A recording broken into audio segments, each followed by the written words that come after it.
Ya, selamat pagi anak-anak semua kelas 8. Kita ketemu lagi untuk pertemuan kedua di mata pelajaran informatika ini.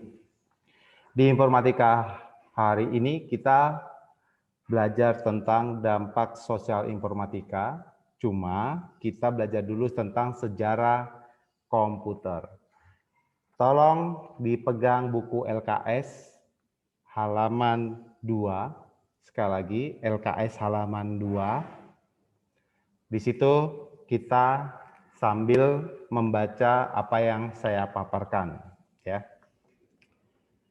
Kita tahu bahwa teknologi komputer itu sangat membantu kehidupan manusia, ya. Nah, itu.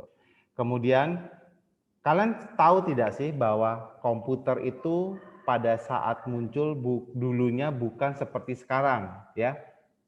Kecil, kalian bisa genggam, kalian bisa bawa kemana-mana, ya, seperti itu. Jadi kalian harus tahu tentang sejarah komputer. Sejarah komputer. Komputer merupakan benda yang umum digunakan di hampir semua jenis pekerjaan. Jadi hampir pekerjaan apapun dibantu oleh adanya komputer. Komputer berasal dari bahasa Latin, yaitu computare. Paham ya? Berasal dari bahasa Latin yaitu computare yang artinya menghitung. Jadi tujuan komputer itu atau tujuan dibuat komputer itu adalah gunanya adalah untuk membantu manusia berhitung. Itu tujuan utamanya, ya. Kemudian, jauh sebelum komputer diciptakan dengan tujuan awal untuk membantu manusia dalam proses perhitungan, alat hitung manual sudah ada yang disebut sebagai abaskus atau sempoa yang telah diciptakan beribu tahun lalu di Cina, ya. Kita lihat seperti apa. Nah, di belakang saya ini itu namanya alat yang disebut sebagai abaskus atau sempoa yang ditemukan di Cina. Itu sebelum ada komputer, itu adalah sempoa, alat hitung, ya. Nah, itu. Kemudian oleh bangsa barat, Eropa dan Amerika Serikat diciptakanlah mesin komputer mesin komputer yang disebut oleh Blaise Pascal atau kalkulator. Nah, bentuknya seperti di belakang saya ini, ya. Itu adalah kalkulator, ya. Bayangkan, bukan kalkulator seperti yang kalian lihat sekarang, ya. Ini dibuat ya oleh Blaise Pascal sebagai alat hitung. Inilah cikal bakal atau awal dari alat yang namanya komputer.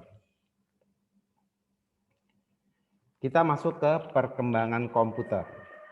Ya. Perkembangan komputer di sini kita lihat adalah pemakaian versi 6 generasi komputer, di mana komputer generasi ke-6 sebagai komputer masa depan. Jadi nanti ada komputer generasi ke-6 itu komputer di masa depan. Seperti apa kita belum tahu pasti karena sekarang sedang berkembang, ya, komputer itu berkembang. Cuman salah satunya contoh untuk komputer masa depan sudah ada, yaitu robot. Nanti kita bahas lagi. Kemudian komputer besar itu adalah komputer generasi pertama, ya. Kita masuk yang namanya komputer generasi pertama. Lihat di halaman 3 di LKS. Ya.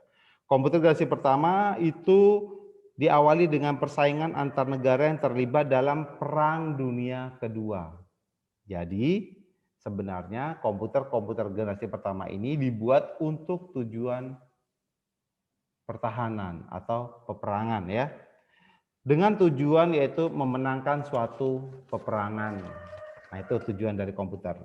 Contohnya, untuk mengendalikan pesawat terbang dan peluru kendali. Kemudian untuk memecahkan kode rahasia Jerman. Nah, itu. Jadi tujuan komputer itu memang digunakan untuk peperangan. Kemudian diciptakan komputer pertama yaitu bernama ENIAC, ya. Electronic Numerical Integrator and Computer. Ya.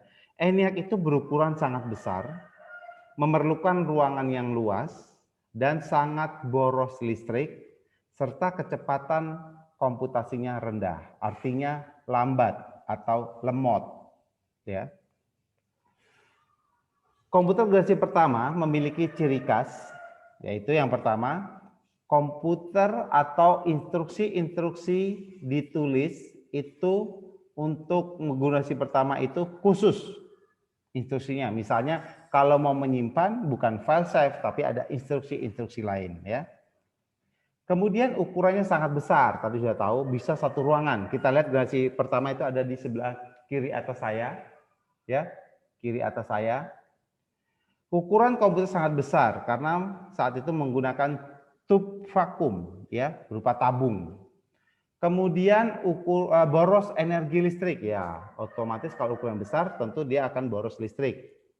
Kemudian kode mesin yang rumit dan sulit dipahami oleh orang lain. Artinya komputer generasi pertama hanya bisa dioperasikan oleh orang-orang tertentu saja. Kemudian belum mengenal adanya sistem operasi. Kayak sistem operasi adalah Windows 10, sebelumnya Windows 8, Windows 7. Jadi belum ada Windows, ya. Kita sekarang masuk ke generasi kedua. Generasi kedua ada di sebelah kanan saya atas, ya, kanan saya di atas. Ukurannya komputer lebih kecil dibanding generasi pertama. Ukurannya lebih kecil dibanding generasi pertama. Penemuan kemudian menggunakan transistor. Karena bukan menggunakan tabung lagi, maka menggunakan transistor.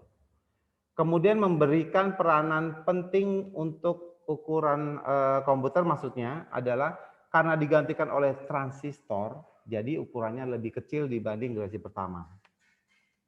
Kemudian relatif lebih hemat energi, relatif lebih cepat berhitungnya atau prosesnya dibanding generasi pertama ya. Kemudian, tapi yang sangat disayangkan adalah generasi kedua ini masih terbatas untuk superkomputer saja. Jadi, generasi kedua ini hanya terbatas ya, masih terbatas. Dia dimiliki oleh perguruan tinggi, perusahaan, pemerintahan. Nah, jadi ya tiga itu, jadi yang mereka hanya yang punya uang saja, yaitu untuk membeli komputer generasi kedua ini. Komputer generasi kedua digunakan sudah mulai menggunakan bahasa pemrograman yaitu COBOL dan Fortran. Ya, tuh. Generasi kedua masih belum menggunakan sistem operasi. Ya, belum ada Windows tuh ya. Jadi belum menggunakan sistem operasi. Kita masuk ke generasi ketiga. Generasi ketiga sudah menggunakan IC, Integrated Circuit, ya, yang menggantikan fungsi dari transistor. Generasi ketiga kita lihat ada di bawah kanan saya, ya. Generasi ketiga dia sudah menggunakan IC, jadi bisa lebih kecil lagi bentuknya. Yang tadinya generasi kedua berukuran sebesar lemari, sekarang generasi ketiga berukuran bisa ditaruh di atas meja, seperti gambar, ya. Kemudian sudah mempunyai sistem operasi, ya, sudah mulai menggunakan sistem operasi, dan juga yang jelas adalah sudah mulai bisa digunakan oleh orang lain, ya, sudah digunakan oleh banyak orang. Kita masuk ke generasi keempat. Generasi keempat ukurannya komputer itu lebih kecil. Generasi keempat kita lihat ada di sebelah kiri saya. Ya, yang sudah sering kalian lihat di sekarang atau di lab atau di rumah kalian itu generasi keempat, ya, udah mulai generasi keempat. Sirkuit dan komponen elektronik komputernya menjadi lebih kecil, kemudian berhitungnya atau cara kerjanya pun lebih cepat. Kemudian biaya produksi makin rendah, sehingga harga jual komputer makin murah. Jadi ini mendorong pemanfaatan komputer untuk masyarakat atau untuk pribadi semakin meningkat. Jadi orang lebih mampu untuk membeli komputer di generasi keempat ini. Kemudian di generasi keempat ini sudah tampilannya sudah GUI, Graphic User Interface. Artinya apa? Kalau GUI itu adalah apa yang kalian lakukan muncul di layar. Contohnya, kamu ingin menyimpan, kamu klik file, pilih save ya, atau klik kanan, nah itu kan muncul di layar, itu namanya GUI. Kalau dulu sebelum GUI itu ada perintah menulis. Jadi kita ketikkan. Jadi kalau ingin menyimpan, kita ketikkan, diketik ya. Misalnya ada perintah-perintah CD, nah itu ya. Kita masuk ke kemudian di generasi keempat ini itu sudah menggunakan MOS, sudah mulai menggunakan MOS ya. Kita masuk ke generasi kelima. Untuk generasi kelima ini dia sudah memiliki kecerdasan buatan ya atau artificial intelligence. Tuh ya. Kemudian kemampuan melakukan analisa, penentu keputusan, sensor, menyajikan visual 2 dimensi ke 3 dimensi. Nah, sekarang nih ada 3 dimensi nih, ya. Sekarang 3 dimensi saya. Ya, kemudian adalah speech recognition, text recognition, text to speech. Misalnya kita ngomong nanti oleh komputer diketik. Misalnya ngomong sekolah.